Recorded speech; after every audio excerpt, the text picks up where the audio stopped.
The biggest battle we will ever have to face is the battle between you and you. It's the battle of taking your mind to that limit and then breaking through. On the Mindful Experiment podcast, we will share concepts, universal laws, and interviewing individuals who have done just that, who have gone through the dark times and through those moments allowed their light to shine bright. I'm your host, Dr. Vic Manzo, and I want to thank you for listening to the podcast and taking this journey with me as we discover different avenues to break through those limits, expand your reality, and evolve into the person you desire to be. So sit back, relax, and enjoy the show. Hey guys, Dr. Vic here, and before we jump into the interview, as always, I always have something to... Hey guys, Dr. Vic here, and I am so excited to share this interview with you guys. Dr. Angela is someone I got to know. We both have the same coach, and we're both... Hey guys, Dr. Vic here, and I am so excited to have you to share this interview with you. It was monumental, a lot of power and passion, and the stuff that Dr. Angela shares and what she went through, and you could hear it in her voice, that power that she has. I've always known that since I've met her. As we share on the show, we both have the same coach, and that's kind of how we got to know each other. And she's just a powerful individual, and she went through some things in life, and how she uses that experience to how she transformed it and propelled her and used it as a catalyst is unbelievable. And she even wrote a new book called The Beauty and the Brokenness, A One Woman's Voice. Highly check that out. I am about to, as we got off done recording the interview, I went to purchase the book myself because I wanted to read it and get to know it. She's just a great book. The reviews have been awesome, and she's just killing it. A little bit about Dr. Angela. She is a highly respected chiropractor. She practices in York, Pennsylvania, and she's just a rock star, changing people's lives in that area. But also, she's starting something new called the Shatterbox Coaching, which is absolutely her coaching and helping people to find their truth, to find their power, to really grasp within. And it's a really great thing. We talk a little bit about that on the show, and of course, you can check out all her information about that in the show notes. So I'm excited. This was an awesome interview. Tons of great nuggets, tons of great things shared. So tune in, enjoy, and we'll catch you then. Hey, everybody, welcome. This is Dr. Vic, and I have an awesome guest here. I'm so excited to have on Dr. Angela. Welcome to the show. Thank you. It's incredible to be here. Dr. Angela and I, we have known her for a few years, and it's just we're going to be sharing some awesome nuggets here. She has some great stuff. Just wrote a book, which we're going to dive into, and so much more. And as always, as I always start my podcast, I always like to ask this first question, which is always going to be, she's a chiropractor, and now we're going to talk a little about her coaching business, her book, and so much more. But Dr. Angela, I'd like to start off with, in chiropractic, we always know that chiropractic, we don't usually seek it. It always seeks us in some way, shape, or form. How did chiropractic how did you get into chiropractic? What moved you towards it? I was always fascinated by nutrition and health growing up. So, I was exercising and doing sports, all through high school and college. But interestingly enough, I heard about chiropractors. I didn't know anything about them. So I kind of thought in my head they were kind of wackadoodles, like wackadoodle doctors. And I tell this to my patients now. I'm like, I'm proud to be one now. But I always thought they were kind of like wackadoodle doctors that really weren't real doctors and all this other stuff. Well, I graduated undergrad, and I was, pre-med, went through that whole process. I thought I wanted to be a pediatrician, wanted to take care of kids, and recognized that maybe that wasn't the life that I wanted. And I met a chiropractor, actually in Chicago, interestingly enough. And he was helping people, and he's like, you should come check out my office and everything else. So I did. And I saw these people responding and feeling better after an adjustment, and they weren't having to take more medications or having to go through surgeries. And not only that, the chiropractor was intelligent and he was a normal person. He wasn't hard to relate to, and it just clicked in my head. And 3 months later, I was enrolled in Palmer, in Iowa. I had never really had my first adjustment. I really didn't know what I was getting into, but I said yes because it resonated in my heart. I packed up my belongings, moved to Iowa by myself, and started my schooling there. I love it. That's awesome. And through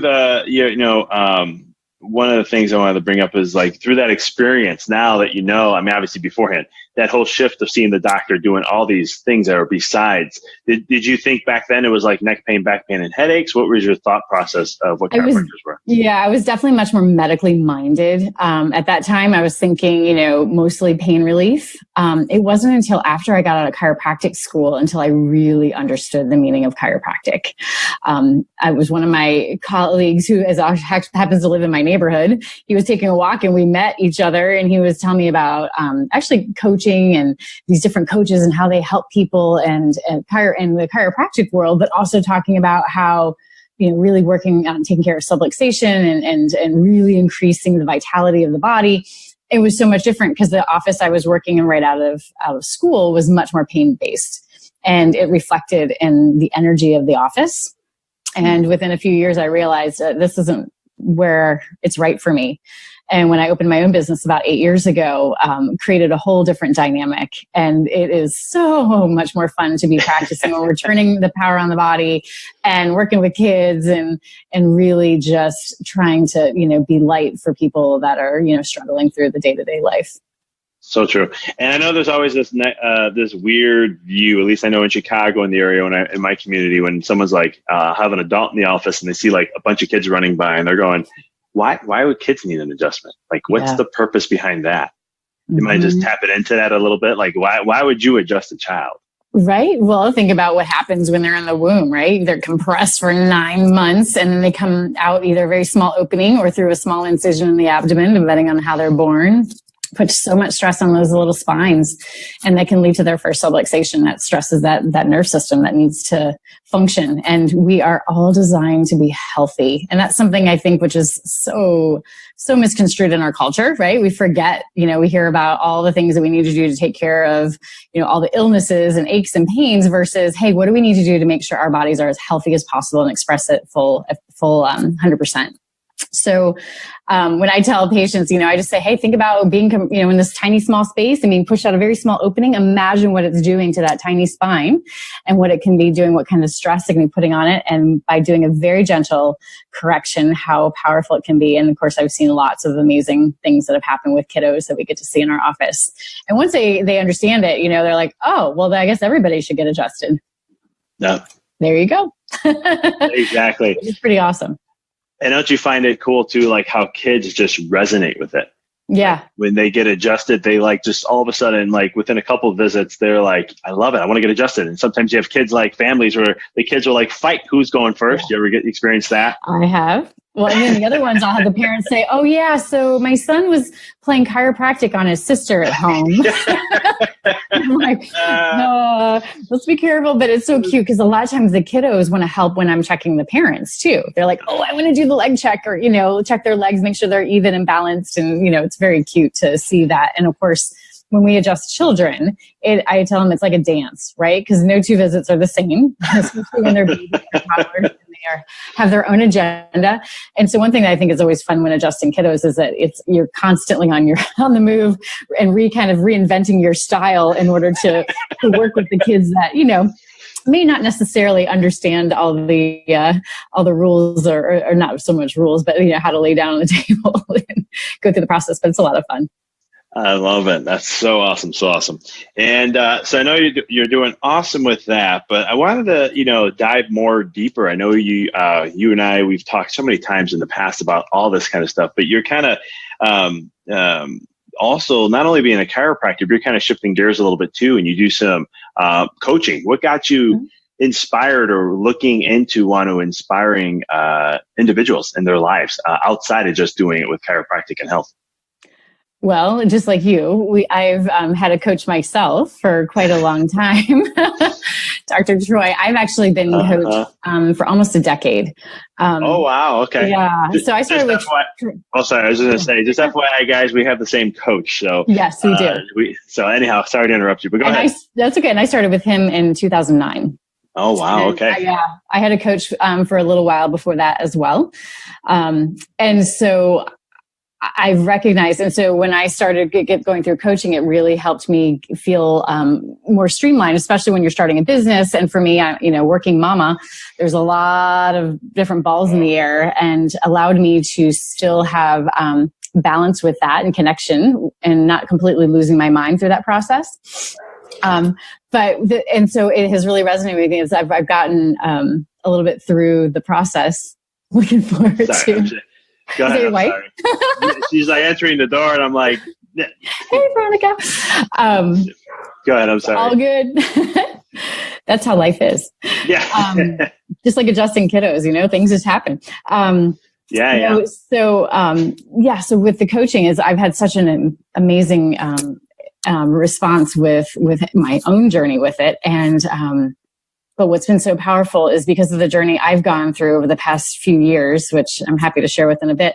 I've realized that I want to tap in deeper and really make an impact in people's hearts and souls.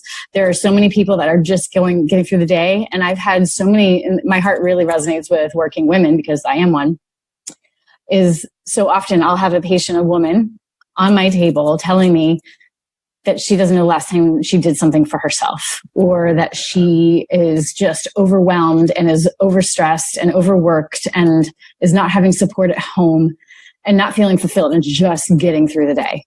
And we are not here on this earth to just get through the day. So my passion is to reach out to those women and to really collaborate, come alongside them, support them, encourage them, challenge them to create a better, more inspired life.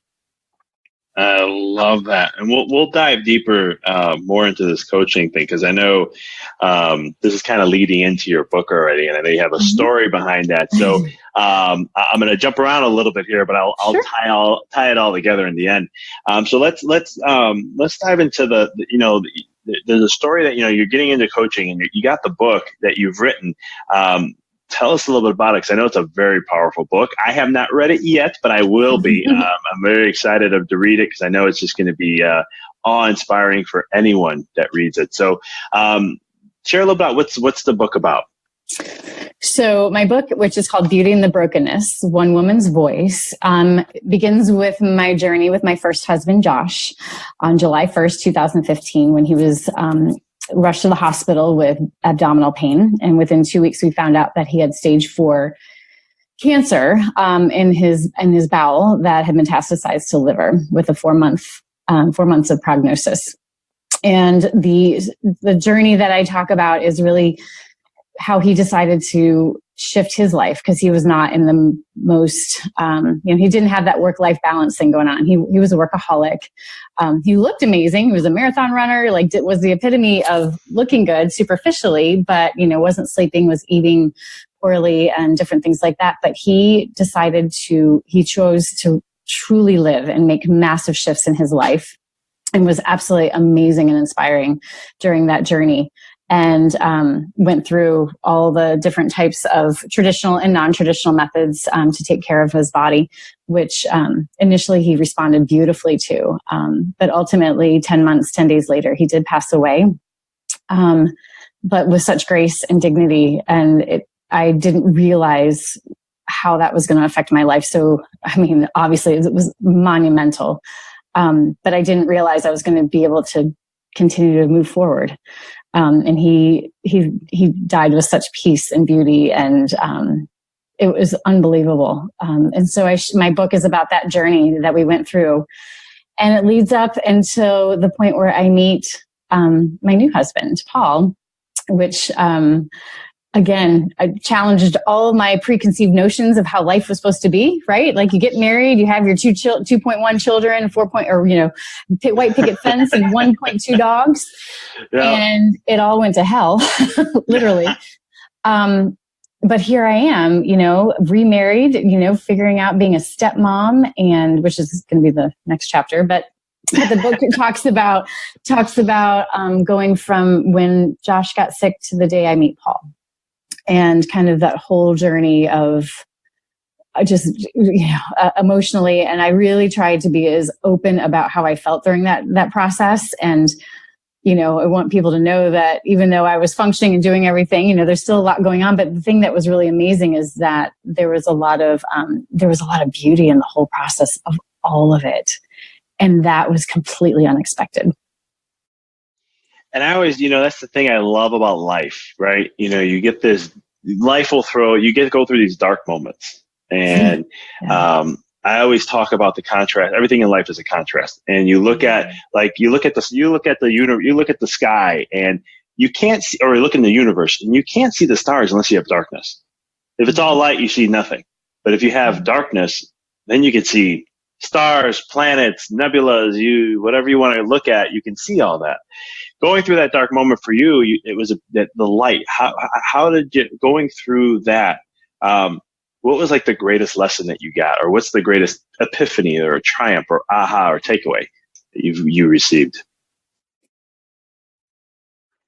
As hard as that was, I saw the biggest aha was the gift of going through that challenge, which I know sounds to some people very counterintuitive.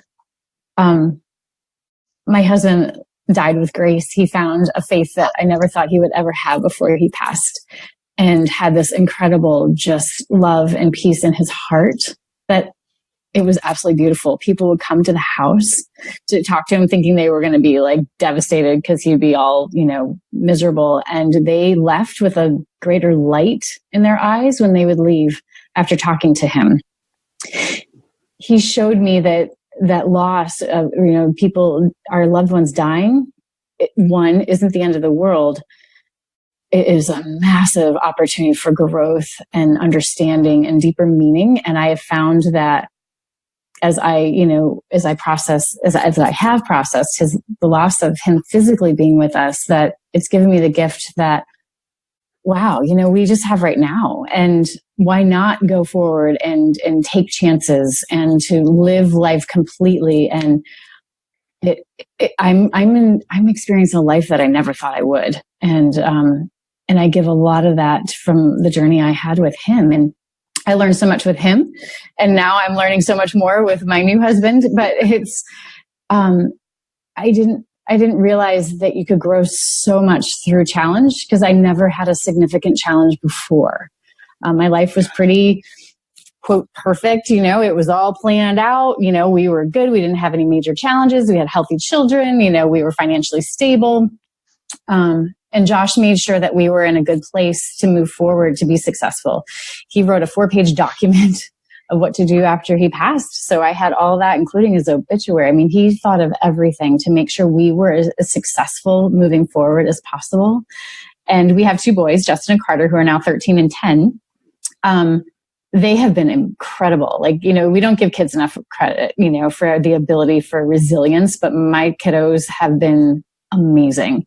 And we talk about Josh. He's part of our, conversation. He's around us, and it's really, it's been amazing to see too. That was a surprise to see how, because I thought, gosh, when I was there, if I had lost my dad, I don't think I would have responded as nearly as well.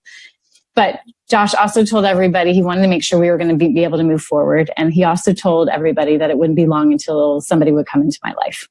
So he pretty much set the stage for the next chapter, even though it came a little faster than I thought, which again challenged a lot of preconceived notions. But it's been incredible.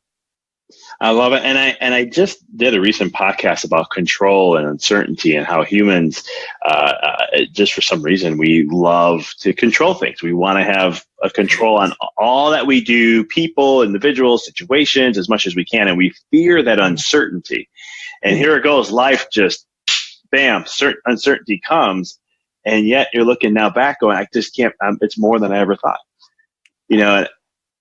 right? I mean, and so it's one of those things we look at life and now do you look at life in a different perspective? Like I'm going to kind of trust the process, ride the waves kind of a thing. Yeah. Than before, right? Definitely. But I there's still that, old part of me. It's like, oh, but wait, I still want control, so I keep trying to like shut her down a little bit, but yeah, there's that controlling mechanism, that we definitely have. And that's something that my new husband, Paul, is very helping me with on many levels. And I know I'm a culprit of this too. It's like learning just to I want to control, and it's like, no, just let go. It's going to be all good. The universe always works for you. That's my new mantra for this year. Has always been like, the universe is always working for me, so it's always going to work in my favor, even if whatever shows up may not be pretty. It's there to teach me something to go to where I want to be. So I love that. And I know for your kiddos and for yourself, I mean, there's some grief involved there. And I know we were talking before about grief and so forth. And, so I know you had a little different perspective on grief than what, I did. Bridget may have thought or something. So I'd love to hear you collaborate a little more on that. Yeah, sure. So, I always thought, what you see in the movies, right? That in order to prove your love and devotion to the person that passed away, you pretty much are incoherent and non-functioning. It was my preconceived notion. And I was so surprised that wasn't my experience. Now, believe me, don't misinterpret that. I did not have moments of excruciating heartbreak and pain. And there's moments now where it just comes, you have those grief bursts of emotions, and I embrace them. I give them space. I don't hide them. I allow them to come through. And the boys and I, I'm open about this too. We all I had him in therapy right away. Cause my oldest was, just on the brink of puberty. So I'm like, oh, good Lord, he's going through puberty and he lost his dad. Like, oh man, how am I going to manage this one? Which, 13 is a whole new world. But anyway, God love him. So, I went through that but I remember telling my therapist, I'm like, I'm functioning, what's going on? And I found right after Josh died, I gave myself 2 weeks and I was back in the office because I felt in my heart I needed purpose. I needed a reason to be doing something for somebody else. And what was so humbling and amazing was so many people came out and just wrapped us up in love so often, whether it was through food, whether it was through just, helping out with the kiddos, driving them. My team was amazing at the office, or they didn't bring any problems to me. They just let me just show up, adjust, and leave, which was wonderful because that, I didn't have the capacity at that point to handle a lot more struggles at that point, emotionally for sure. But I was able to move forward, and I always had the sense that obviously Josh was always with me, but I also had the sense that I was going to meet somebody, which I didn't expect, like I said, quite as soon. And one of the things, and I share this in my book too, is I didn't know what to do about my wedding rings. And I know that sounds really kind of trivial, but it's crazy how the things that get stuck in your mind. And I remember Google searching it. Like, what do people do when they lose their spouse? I was 39 when I lost Josh. And, I saw they had like black widow rings and all. I'm like, oh, that's awful, right? Yeah. So I finally decided to like wear them in a necklace around my neck and my rings. And I had Josh's ring for a while and I wore it for a couple months. And then I felt in my heart that there was something coming. And interesting, when I met Paul 3 months after Josh passed, it was at a wedding of one of Josh's best friends. And the night I met him, it was one of the most painful nights because I went to a wedding by myself. And I saw these two people that loved each other and shared a love that Josh and I had. We loved each other dearly. And, obviously we were together for 20 years. I mean, we grew up together. I met him my first semester in college and we were together ever since. And so that was all I knew. And I wasn't used to being on my own. I wasn't afraid of it, but I wasn't used to it. Right. And so, when I went to this wedding, I just kind of felt like an open channel, if you will. Like I was there to experience all the emotions and it was painful watching them get married. And I remember just sitting there, and all of a sudden this woman came up to me and just held my hand while I just cried silently during the service. And she was such a gift.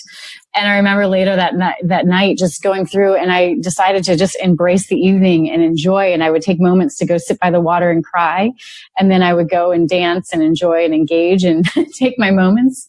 And at the end of the night, I started talking to this gentleman who just seemed interesting and was very interested in my story. And we just let the energy flow. And the next morning we met at a brunch from people that had gone to the wedding.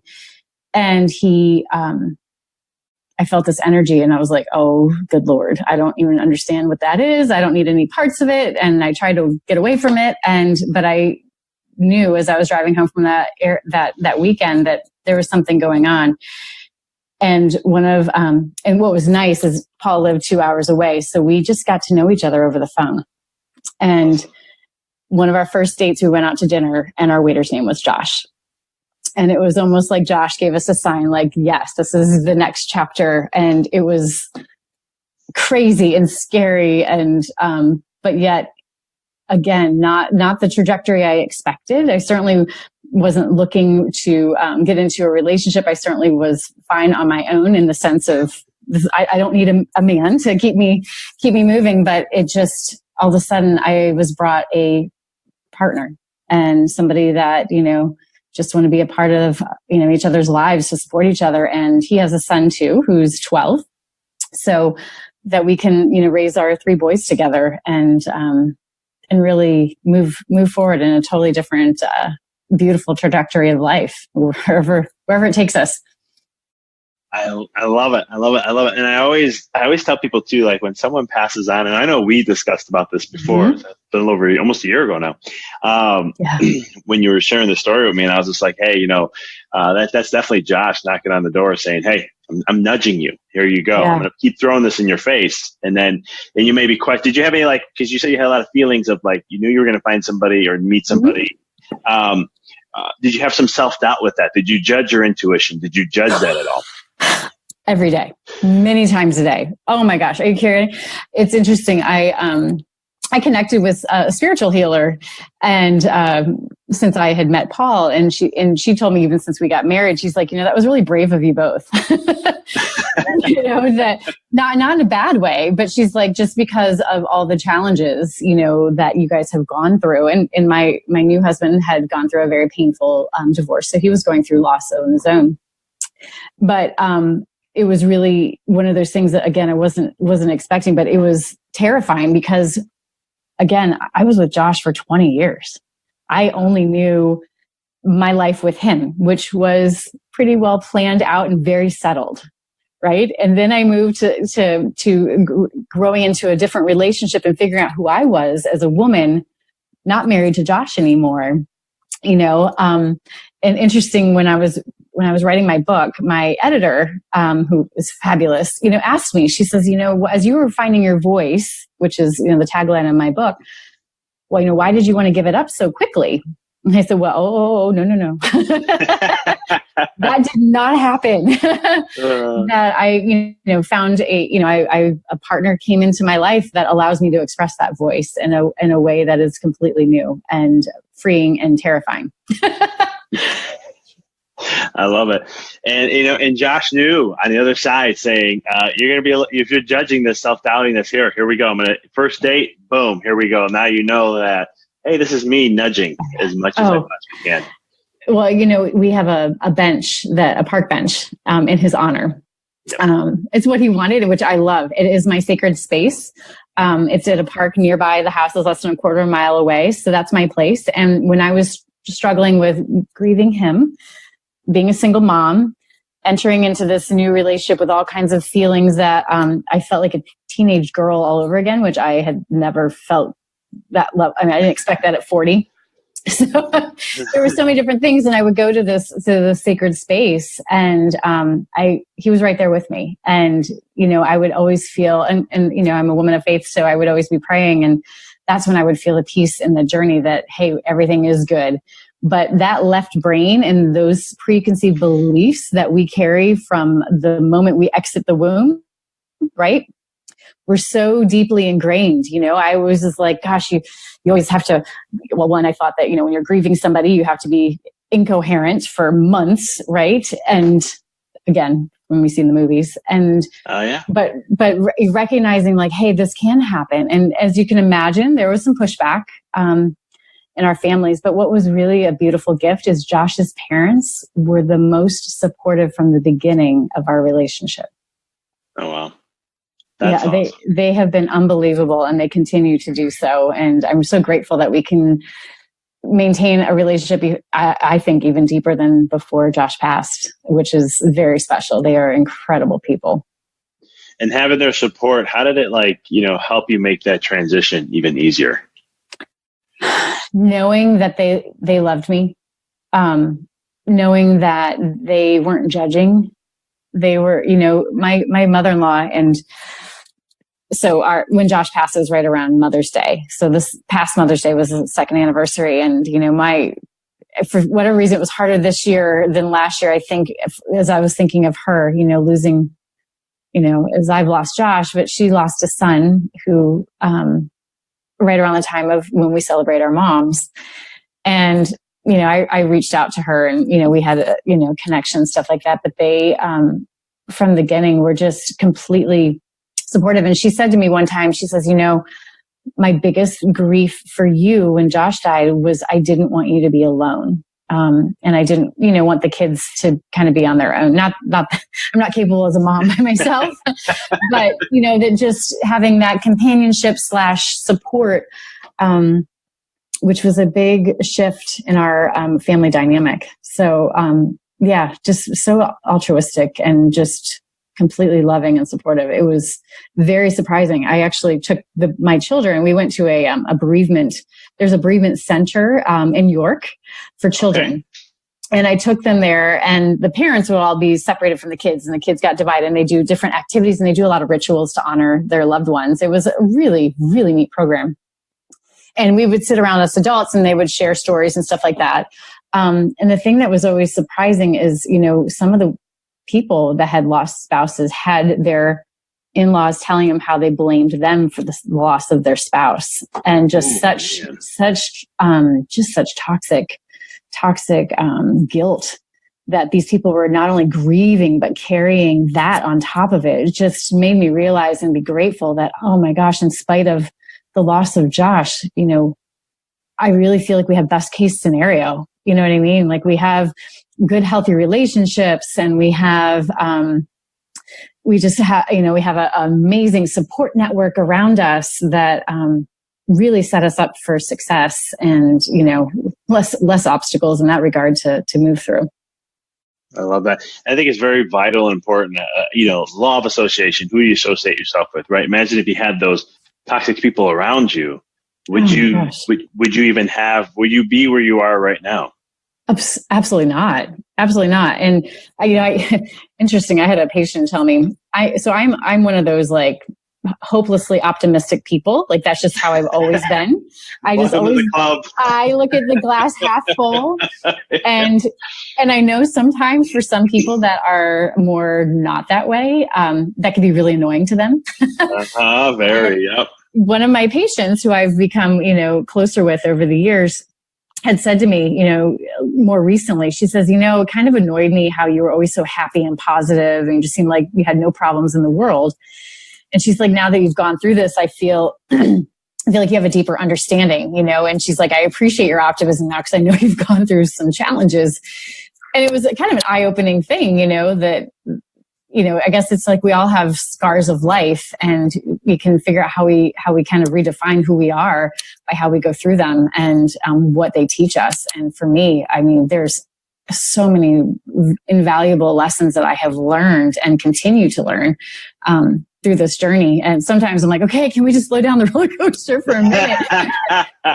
Yes. My head's spinning, with all the changes, but yet, here I am, I'm smiling, I'm happy and healthy. I see meaning and purpose in life. And I see my children, Josh's boys, thriving. I see them growing through, even though the teenager, Justin, my older one who's 13, the teenage years is definitely a different shift, but I know that's more of being a teenager versus, that. But I also see them growing into their love for their stepdad too, who happens to be a teacher and a football coach. So perfect for teenage, soon to be teenage boys. So yes, I hear you. There's a lot of boy humor at our house. I love it. This is really, really good stuff. I had a question I was going to ask and it slipped my mind, but I'm going to tap back to something that we chatted a little bit about.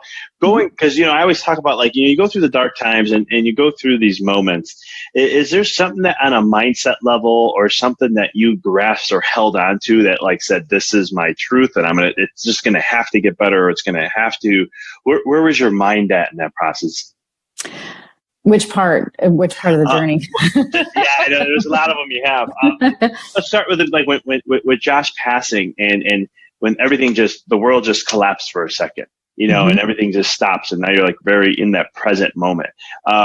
What was your mindset, your thoughts? Did you say this is all going to be a big purpose later down the road, or did you be this? I'm going to see things better? Because being a very optimistic person, I know how, you're always looking for that. Okay, there's got to be meaning behind this. Did you have some sort of mindset or a viewpoint with all that? I did. I knew, I had a pretty good sense of self-introspection during that whole process. I was really taking a moment. I was journaling, writing down kind of my thoughts, over time. I really had a strong sense that there was beauty through this, that there was really a deeper purpose. And on the other side, I'm still, we all go, I don't know if other side is the right word, but I've looked at it and I've seen that, I've seen the purpose looking at Josh's life and seeing how he was living his life and how it had, by getting cancer, was a massive shift. And then how he found this deep faith that he didn't have before that was so beautiful. And I even said to him at one point, I said, honey, I feel like God gave you cancer so that you would find him. And it wasn't mean to be mean or whatever. And he's and then he joked, because he was never too serious about, he had a very good sense of humor through this whole process. He's like, well, is that because I'm stubborn? You said it. But he said to me, he's like, Ange, I'm going to do everything in my power, because he was definitely much wanted to have control of, his outcomes and plan for every possible outcome. He's like, if I'm going to do everything in my power, and if I'm not able to get through this, at least I know I've done everything I can. And, I can tell the kids that. And he did. And I recognized that when he passed, it was almost like, hey, I've done everything I can. I'm finished with this life. I'm going to make sure you are successful. So I want you to move forward and live. And that's where my passion comes from, especially getting into coaching. Is I want to live. I want to honor him, not as a legacy, but honoring him. Gosh, he's no longer physically with us. I'm going to be here. And there's a purpose why I'm here and why I've gone through that and why I have the family and situation and support that I have, that it's time to really go out and make a difference in the world in a totally different, more meaningful, less controlled environment, and dive in. And that has been so powerful. So I knew I had that sense through his death. I was trying to make sense of it. I didn't understand all of it, but I wasn't angry. I was never really, I only had a couple moments where I was angry, where I was angry that he left, and I was angry at people that still had their spouses to grieve with. Right. I was resentful of that for a little while, like a day, but overall, I knew there was a purpose, and I felt that pretty much consistently. It wasn't never felt like it was senseless ever. I knew that there was a purpose, and watching that transformation of Josh was absolutely beautiful. And it might sound totally crazy. And again, not what I expected, but he was incredible. I love that. So beautiful, the way you put it and everything. And it's one of those things where, like in life, I always say this is like, if you don't make a change, life's going to make you change. And I say sometimes, and sometimes the greatest gift you get, and most people, and I know my background's in energy medicine. So like when we talk about energy and the spiritual aspects and why certain things happen, and some people say, well, there was something they were supposed to learn and this was their like destiny to learn it. And so when it happens, all of a sudden their life's going to transform.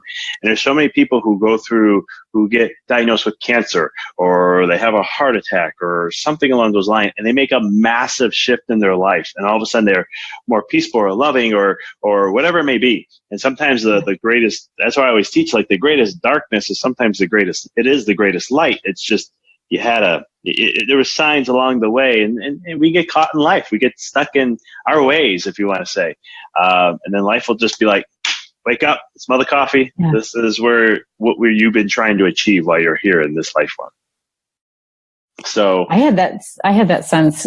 I remember saying this before Josh got sick. I'm like, wow, life's pretty easy. We got things going on. And I've joked till I should have gone back and smacked myself upside the head because I had no idea what I was in store for. That's something else. Yeah. And it's, it's part of, I always say it's part of life, but it's one of those things. And you just went through something like that, is I know if my wife my wife passed, I had to go through that. I don't know what I would be. I'd be a wreck. So I give you so much power and appreciation for what you've gone through in your story, and then writing about it, and putting it in the book, and so much more. So a lot of kudos to you. And to all the listeners, definitely check out her stuff. And real quick, this is what I want to ask earlier. You're talking about I'm a half glass full type of person. Well, I'm gonna throw something little to you. I always ask. I joked with a couple patients, and I'm like, so is the glass half empty or half full? It depends. And they go, well, and one person's like, well, if you're narcissistic, it's half empty. And if you're optimist, it's half full. I go, no, the glass is always full. And they're like, what do you mean? Well, it's half water, half air. Right. And then they're like, oh, that's a good one. I'm like, what do you call that? Because I don't know, perspectivism person. But it's always full. It's just how you look at it, right? It's reframing it. Mm-hmm. So that's why I wanted to mention on that. But long story short, you guys got those listeners, you got the background story, a lot of this great stuff. This leads back into that whole coaching aspect and getting in there. I think I asked you the why on coaching, and that part of it all. What do you see for people when you work with them and getting into the coaching realm? What is the process or the journey that you want to take? And I know you're going to work with, I see you not just working with women because you're that powerful of an individual. And there's no ass kissing on my show. I'm being really real and raw here, guys. So, but it's one of those things where, doing that, what is that, the end in mind view you have for anyone you work with? I want to see a greater state of consciousness. I want to see a life that is diving in deep, that is finding that meaning, that is finding that purpose, not just living superficially. I feel like that's how I kind of lived before Josh got sick. Just going through, and I mean, I had wonderful moments, but I wasn't really feeling life. And again, just like I shared with you, having patients, I had a patient 2 weeks ago that laid on my table and cried because she doesn't know which end is up and she is overwhelmed and stressed. I want to come alongside someone like that is looking for change and is ready to make it, but might feel overwhelmed and lost, and to give hope and light amongst that darkness, help guide through that darkness, challenge their beliefs, challenge their way of thinking so that they can start to experience a life that they truly are meant to live. And I feel like it's my purpose to help them uncover that. And as I share that with you, it gets me all, I get all revved up and I can feel that deep within inside that, as I'm just starting this business, as we start any business, there's always those fears and, self-doubts. But as I'm sharing it with you, when we think about what is our higher purpose, I'm feeling right now, this is my higher purpose, and the sense of wanting to make that shift. And it kind of transcends those self-doubts and those fears. It transcends, all those things, because when we look at that 10,000 foot view, wow, such a massive impact. Those little trivial things like, oh, am I have enough, whatever.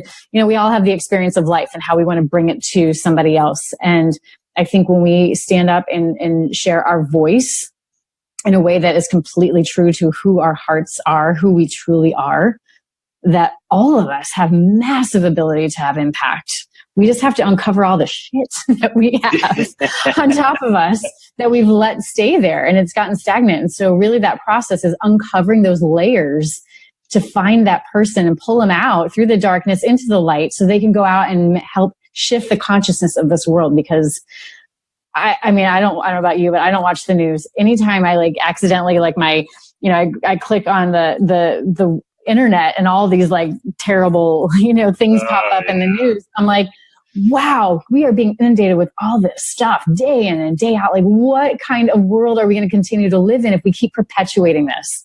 So I have always, this is resonated with me lately, is being the beacon of hope amongst the dark. And, we've all gone through, everybody will have challenges in their life on one form or another. And that's pretty much, that is a guarantee, right? Always whatever level that might be. Yep. Some might be harder than others, but we are here for a purpose and we can decide to either give up. I had a conversation with a friend yesterday who was trying to figure out her meaning as she is, coming near the end of her working career and feeling like she has nothing to show for it. And I said, you are still alive. There's a reason. Your life isn't done. If we're here, we have a purpose. And no matter where we are in this life journey, and we get to choose how we handle it, whether we want to give up or we make a difference and we dive in and try to break up some of those preconceived notions and make a difference in this world, because it's absolutely possible for each and every one of us. I love it. That's you. I hope the listeners could feel the energy of that, because I'm just like, yeah, that's power. You're standing in power. There's certainty, and I love that. Yeah, and I think it's really, really critical, to do that kind of process and help people get rid of all this.